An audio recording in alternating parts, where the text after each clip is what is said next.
Salut la compagnie, c'est Jules Melon et aujourd'hui dans Impro Ciné Critique, après une bonne douche, je vais vous parler d'un film de Steven Spielberg, l'un des deux derniers longs métrages qui me restait à découvrir de lui, du moins sorti au cinéma. Voilà qui est fait donc avec ce Amistad, paru en 1997, un drame historique qui réunit au casting toute une pléiade d'acteurs fort célèbres tels que Morgan Freeman, Anthony Hopkins. Alors déjà ça part super bien, mais le héros du brûlot est interprété par Djimon Hounsou et il n'est pas américain. Citons aussi les présences de Matthew McConaughey, Pete Postlethwaite, qui la même année avait joué dans Le Monde Perdu de ce même Spielberg, Stellan Skarsgård est là, Anna Paquin, qui est littéralement la seule actrice du brûlot, du moins hors figuration, et il y a également Chiwetel Ejiofor, pour l'un de ses premiers rôles d'importance, celui qui des années après jouera dans 12 Years a Slave.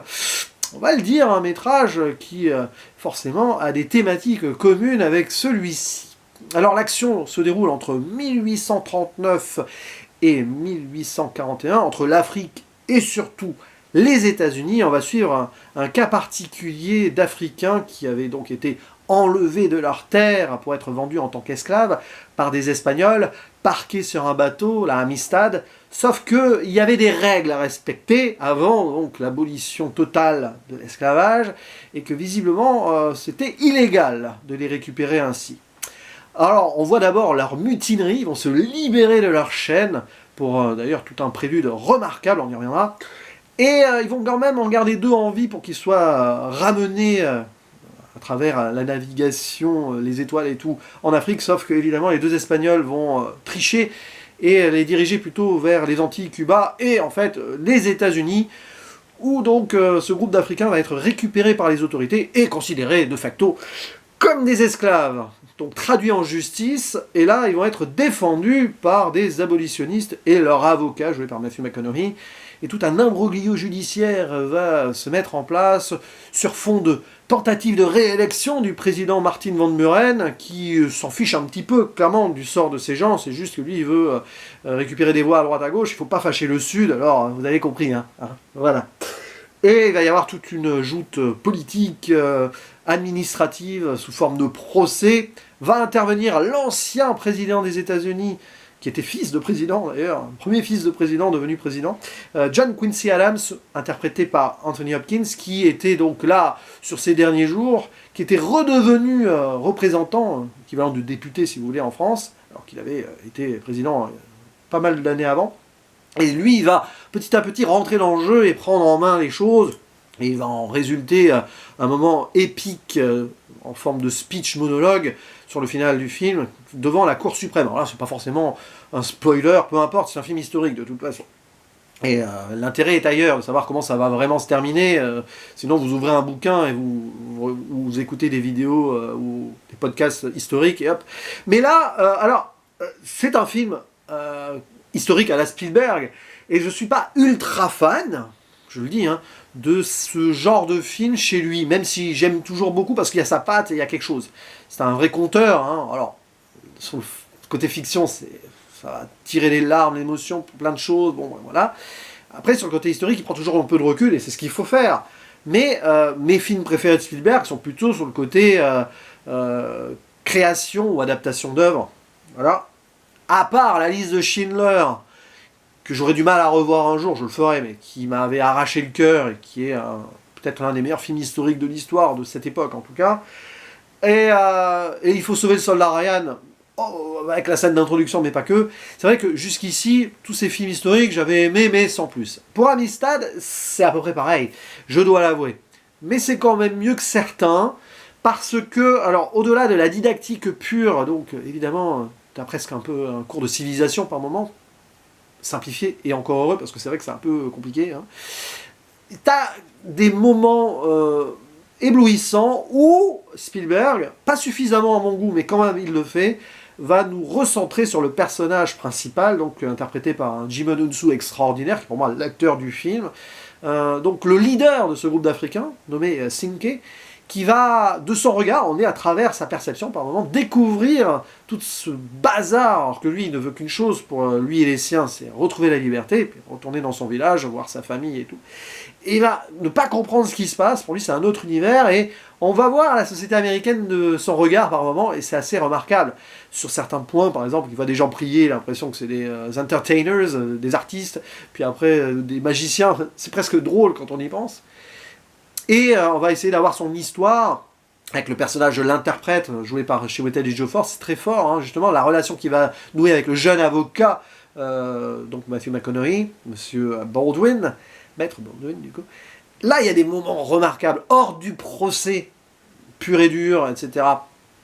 C'est là que le film est fort, avec des moments flashback intenses, pas suffisamment appuyés sur ses origines, son village, etc., voir comment il a été capturé, mais par contre, tout ce qui se passe sur le bateau, alors il y a le prélude au début, qui est dans le temps présent de la narration, puis après on revient un petit peu en arrière pour repartir là-dessus. Et il y a des scènes, mais à la fois épiques et très très dures, violentes, d'une horreur absolue humaine. On sait que c'est vraiment produit, donc ça fait toujours quelque chose. Cette tentative d'émancipation par la force, par la violence, mais parfois ça ne suffit pas. Et le destin cruel que ces gens vont subir.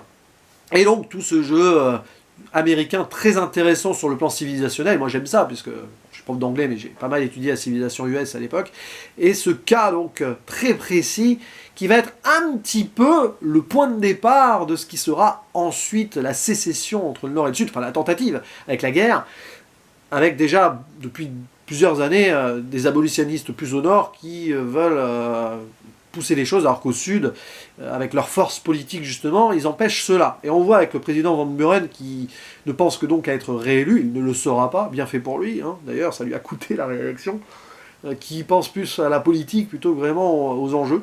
Et puis il y a tous voilà, ces relations internationales avec la reine d'Espagne Isabelle,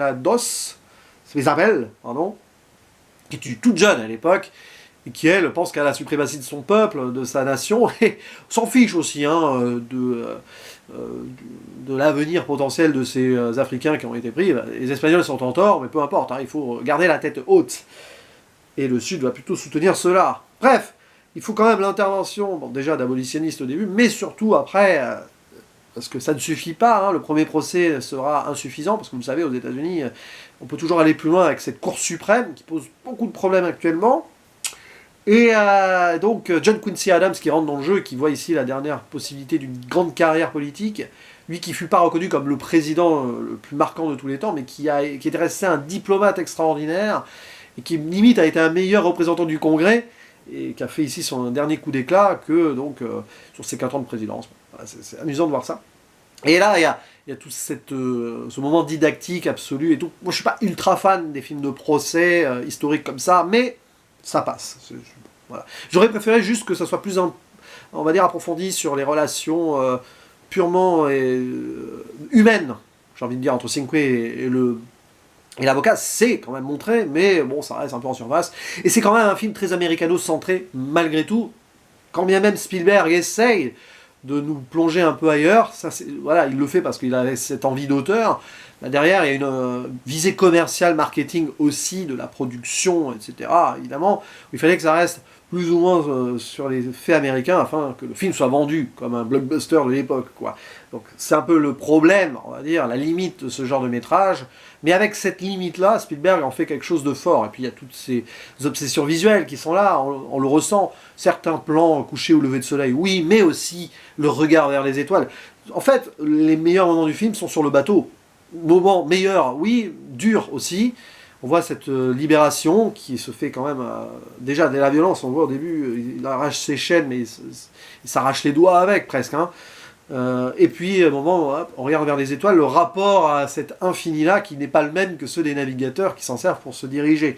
Donc déjà, 2 perceptions. Le film joue sur ces doubles perceptions différentes du monde. Quand même, à un moment, on va mettre la religion et la Bible du point de vue de Cinque qui compare Jésus à une sorte de guide du chef de village, protecteur. C'est amusant ça, hein, mais bon, ça reste quand même bon. On essaye d'américaniser un peu ici l'africain, un tout petit peu, mais pas beaucoup. Enfin, bon, bref. En tout cas, c'est un film à voir. important parce que il annonce ce qui se passera après. Et quelque part, c'est drôle de savoir que Spielberg, en 2012, si je me trompe pas, j'ai un doute sur la date de sortie, a fait Lincoln. C'est presque un préquel à ce qui sera dans l'histoire de Lincoln, forcément. Puisqu'ici, clairement, ça va être le début. John Quincy Adams lui-même a plus ou moins inspiré, entre autres, la déclaration d'émancipation de Lincoln. Donc, oui, c'est un film important et logique de l'avoir avant Lincoln, forcément. Donc, voilà. Mais est-ce que c'est le meilleur film sur la condition des esclaves? Alors, techniquement, non, parce que ces Africains n'ont jamais été des esclaves. Ils ont failli l'être, hein. Ils l'ont été quand ils ont été malheureusement volés de leurs terres et mis dans ces bateaux. Mais bon, évidemment, dans ce genre-là, vous allez préférer 20 Years a Slave. J'en parlais, parce que là, on est vraiment dans le nœud du truc, sur les terres américaines. Mais bon, en tout cas, voilà, un film à voir. Pas le meilleur Spielberg, clairement, pas le plus mauvais du tout non plus.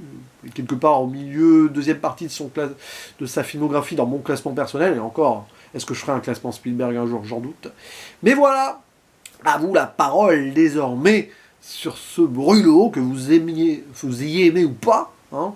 Vous avez le droit de toute façon d'avoir l'avis que vous voulez, tant qu'on en discute en toute cordialité ci-dessous. Je vous dis à la prochaine, ciao.